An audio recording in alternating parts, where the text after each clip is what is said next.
Hola.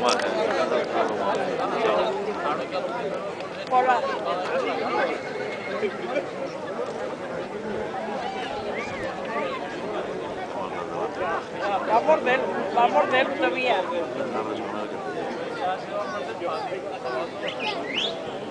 Lo que va a llevar ahí un cacho del brazo. Va a llevarte un cacho del brazo.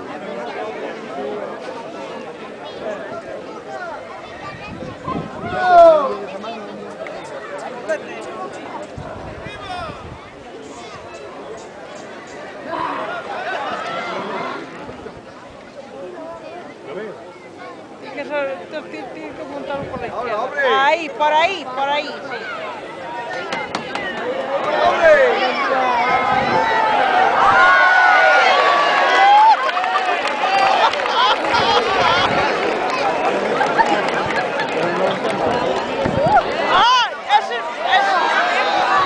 ¡Ay, coño! Ya empieza a levantarse.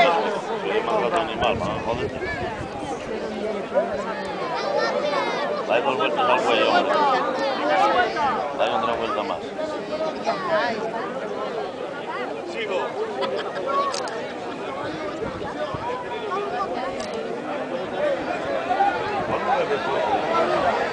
Pero agarra.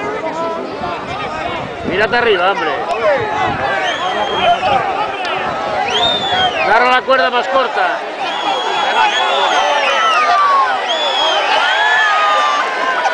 Una cuerda muy larga, no se puede volver sobre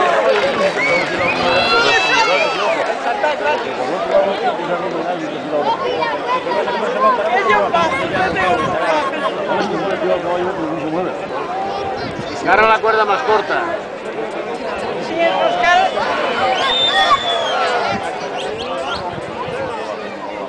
Pero tiene la cuerda muy larga. Bueno, a ver, este ya está. Para montar a caballo tiene vueltas a ella, si no tíralo siempre. Claro, más corta eso, así muy corta.